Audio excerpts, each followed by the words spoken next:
Up next on the Handyguys podcast, we're going to talk hammer drills. All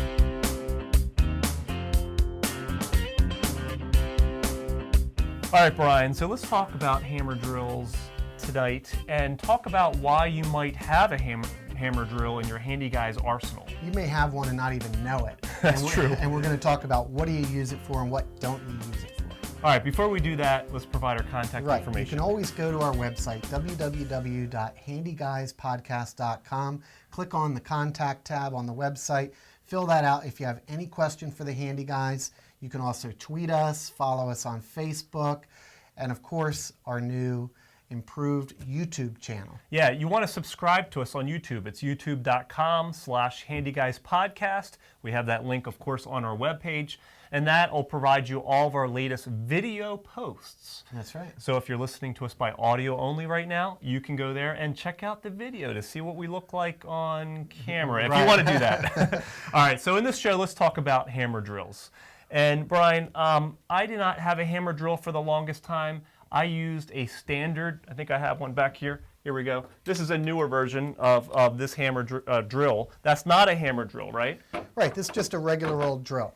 And people use it for driving screws as well as drilling holes. It's a very handy drill to have. This is a lightweight new Makita drill. I love it.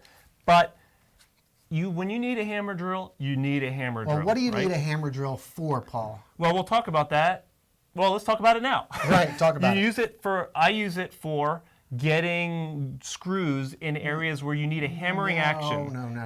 I mean, when I need to drill holes for screws in an area where you need that hammering action, like masonry, concrete, cement, those sorts of things. A hammer drill, or the hammering action on a drill, is used for drilling holes in masonry.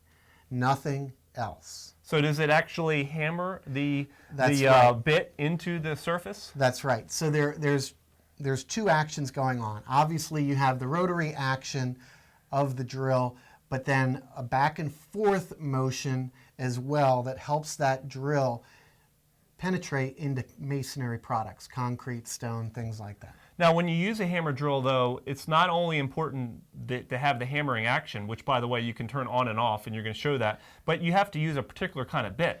That's right. You have to use a masonry bit, so that otherwise you're just going to ruin your bit almost instantly. Yeah, exactly. So don't use an expensive wood bit. You want to make sure you use a masonry bit. Right. So a lot of different drills have options. So this particular cordless one has a hammer setting, a normal drill setting, and a driver setting for if you're going to use screws with it.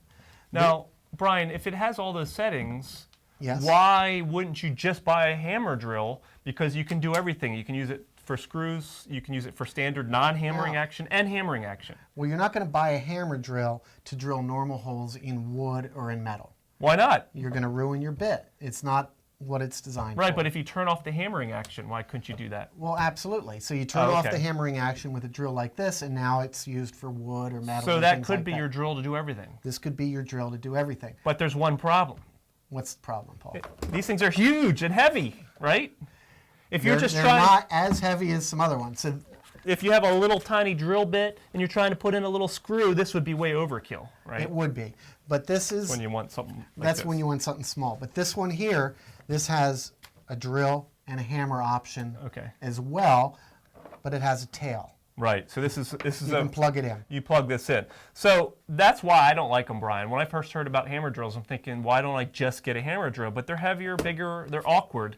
They're great for what they do, but for most around-the-house projects, you just don't want something this big. Even your cordless one. If you have to drill this model. If you have to drill a hole in masonry, you need a hammer drill. So let's talk about, though, certain features of these hammer drills that are maybe a little bit different. You mentioned the switch for hammering, the hammer action, non-hammer. Usually they have a little picture of a hammer like this one does. You have obviously forward and reverse. That's if you're using it as a driver for screws. Right, and we have a couple models here. These are all hand chucks. In other words, you take the bit on and off with just a hand. You don't need a keyed chuck like in the old days. You always had the keyed chuck on these things, a little key. Some of them still sell that way. And there's pros and cons to that system. So for one thing, it's harder sometimes to get the bit out. If this thing is jammed really tight and you don't have that key to give you leverage, it can be difficult to get this. You know, I've handed this a few times to you because I could not get the bit out of it. Right, it can be a problem, and sometimes they can also come loose. I've had pretty good results with this particular chuck. It all depends on what chuck the manufacturer puts on. Right.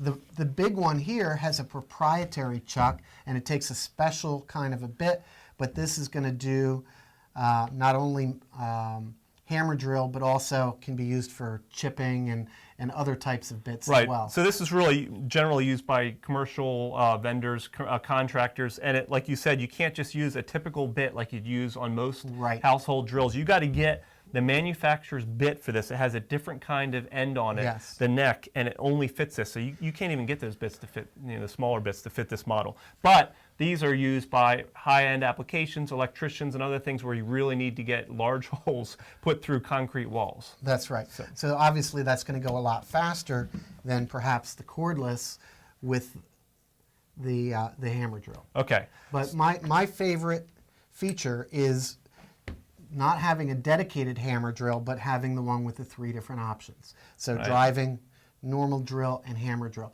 But never use the hammer drill for driving screws. People get that confused with an impact driver. Right. An impact driver has a similar sort of hammering action, but instead of hammering forward, it hammers rotationally for driving screws more efficiently. So it really gets a grip into a screw. It's what you hear when you take to get new tires at the auto place. You hear those hammer drills going, and they make that loud. It's not a hammer drill. I mean, the impact driver. The impact driver. Now I'm getting them reversed. But you hear them, and they make that loud noise, but that's to get a better grip on the nut. Right. And the hammer drill is not really great for putting in screws. It's not for drilling holes. Screws. It's for drilling holes in masonry. Okay. Let's. The final thing I want to talk about, Brian. What's that? Way back in the old days of the Handyguys podcast. Do you know where I'm going? Refresh my memory. 3 or 4 years ago, race, right? We did a little test. We had a garage time, we called it, and it was audio only. Right. We used photographs on our website, but there's an old post where we had a little competition between, I believe it was this model right here. Right. Your cordless hammer drill from Makita, which is an awesome tool, and now it's several years old, right? Right. So it's really holding up. We've used that a lot. And my Makita, same brand, right? Right. A little bit cheaper, and it's a corded model, okay? So we have tails, comes with tails. Right. And we found that this model here, if I recall correctly, because it's powered, had a much quicker and faster rotational speed. And for our application, our test, which was drilling holes into a concrete floor, this did it much faster. Right. That beat that in our little test. I'm not sure we ever posted that show. Yes, we did. It's out there. All right, I I'll believe. have to link to it in the show notes. So the bottom line is, typically speaking, not always, and it's changing, especially with some of these higher end tools, a powered tool that's plugged in is going to give you more power and work better, but of course you're burdened by having to make sure you have a power source. That's right. So there you have it. Those are hammer drills. This is a quick selection of the variety you can get. Keep in mind the chuck, we talked about that. Make sure you get one with a good solid chuck. You can replace the chucks, by the way, if you have problems with them. They're replaceable. So look for a good quality hammer drill, and if you need to put a hole in a hard masonry surface, don't try to use a standard drill like this. Get yourself a hammer drill and you'll be happy to do it. Yes. Thanks for checking out the Handyguys podcast. We'll see you later. Thanks.